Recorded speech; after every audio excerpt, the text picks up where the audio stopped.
Welcome to the Breaking Bad Store ABQ. I'm Mark Smith. I'm one of the co-owners of the Breaking Bad Store ABQ. And I'm Ed Candelaria. I'm also one of the co-owners of the Breaking Bad Store ABQ. The store opened on January the 2nd, 2020. So we just celebrated our 4-year anniversary. The store came to be because Mark and we have been collecting Breaking Bad and Better Call Saul for almost over a decade. And we've had a lot of collections in our house. And the only ones that could enjoy it were our family and friends. So we wanted to do something. It was just going to be a museum, right? It was going to only be a museum, but we have to pay the bills. So it came to us to where we can start a store from the proprietors of the RV tour, because he had a little store. It was like a Hollywood store in New Mexico. So we just started it, and but it was going to be just Breaking Bad, Better Call Saul, and El Camino. That was the purpose. That was it.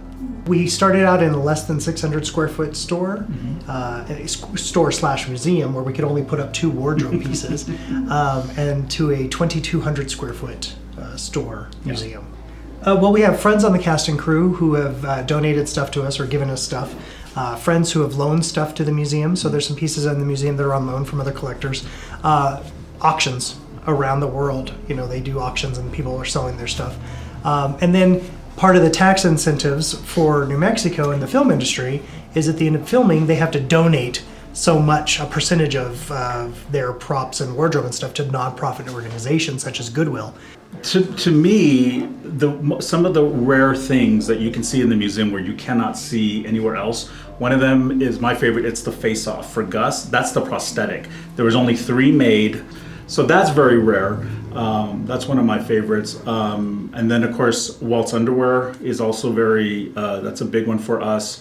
And then, of course, the hazmat suits. Those are my top 3. I know Mark has different ones. Well, my top 3, if we're going with the top 3, number 3 is Lydia's Louboutin shoes, from the iconic red-soled shoes that Lydia wore in the show.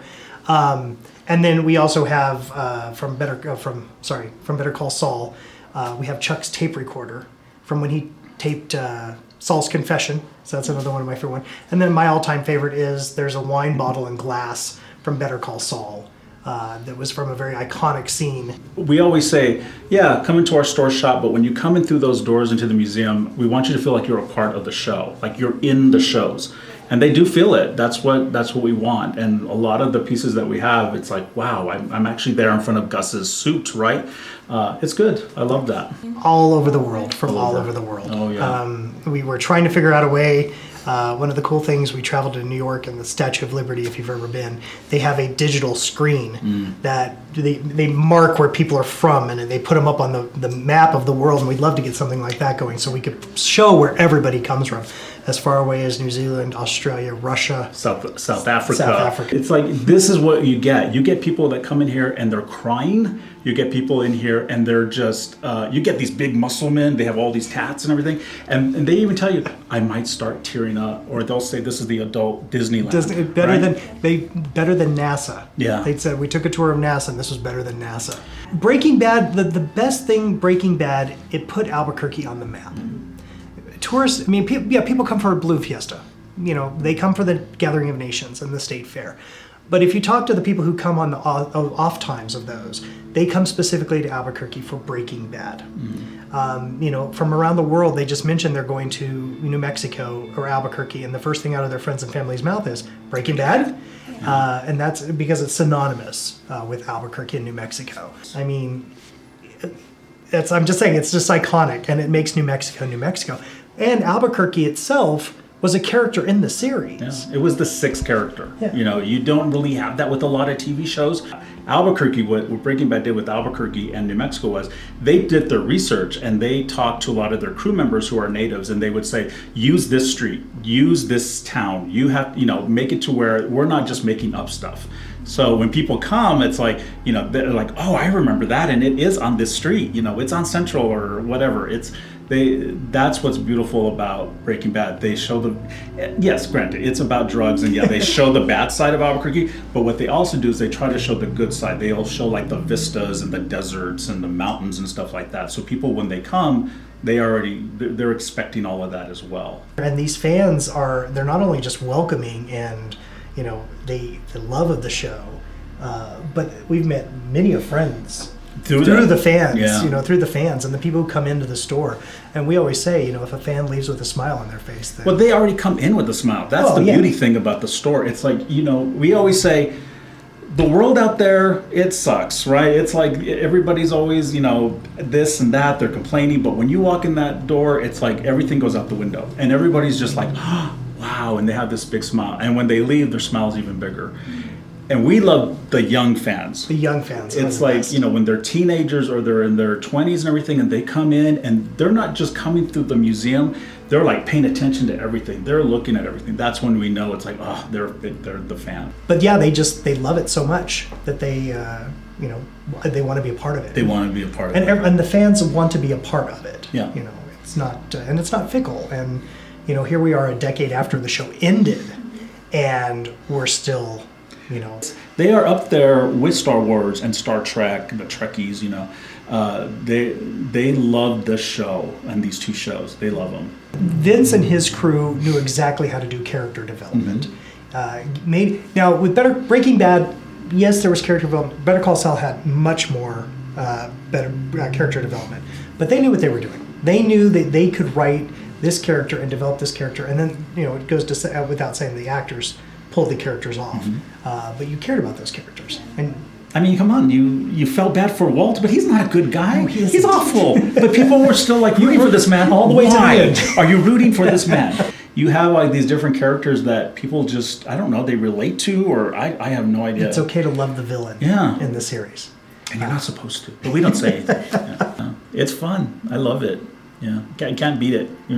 Mark left a job of over 20 years to do this, and I left a job of like 12 years and didn't know what we were getting ourselves into, and then and still rocking. So it's good. No, it's a dream. It was a dream. When we decided to do this, and he initially said no. When the opportunity came up, he's like, no, I don't want to do it. I just don't want to do it. And I said, it's your dream. We need to let's do it. It's low risk. Let's do it. Who knew that a global pandemic was going to happen 2 months later? But, it was still a dream. And even though the world shut down, once the world opened back up, they were all here again. The fans will come.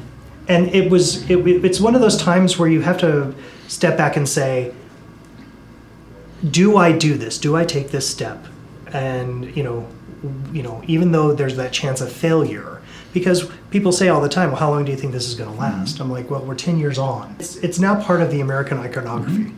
Mm-hmm. Like the Brady Bunch, or I Love Lucy. Or Star Trek. Yeah. People are always going to be talking about Breaking Bad. Yeah.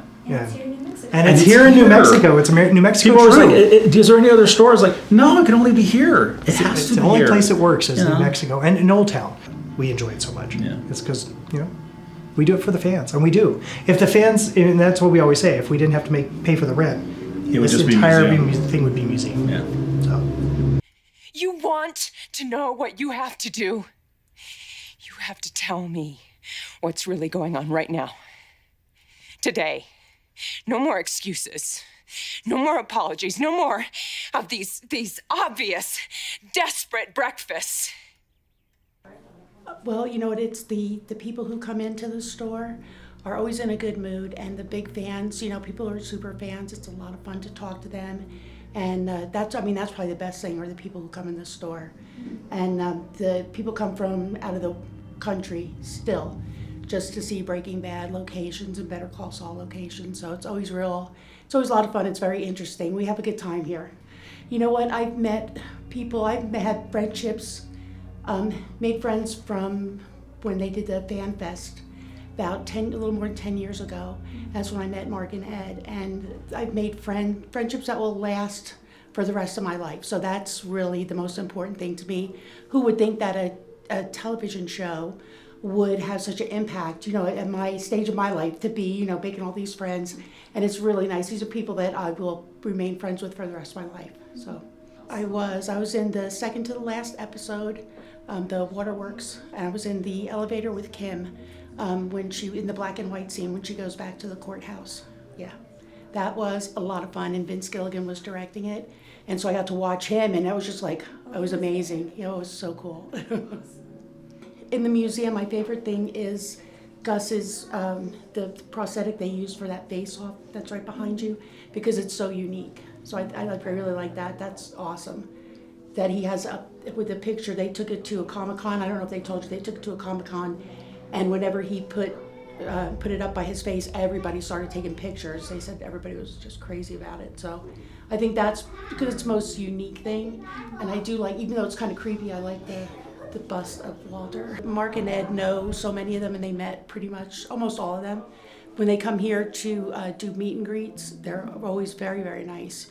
The cousins are real nice. They're so scary on the show, but they're so chatty and charming. And then we had Tuco here, Raymond Cruz has been here, and he's another one who's just so scary, and his character is so scary, but he's so nice, you know. So the relationship is really good, and like I said, Mark and Ed know many of them, and they've met almost everybody. I certainly haven't met as many as they have, but everybody that I've had any contact with at all has been really positive, really nice. They appreciate the fans, so it's nice. It's it did bring, it's helped the economy quite a bit. I mean, this store is a perfect example of how much it helps the economy. I think that the attention to detail in the show, and people they know the locations, they're watching, go, I know that place, you know. So that right there is, you know, will get people's attention, and it's just such a well-written and well-acted show. And like I said, their attention to detail is incredible. So you can watch it. I've seen it many times, and it's on always in the store during the day, and that and Better Call Saul is always playing, and I could still see things that I hadn't seen before, which makes it really cool.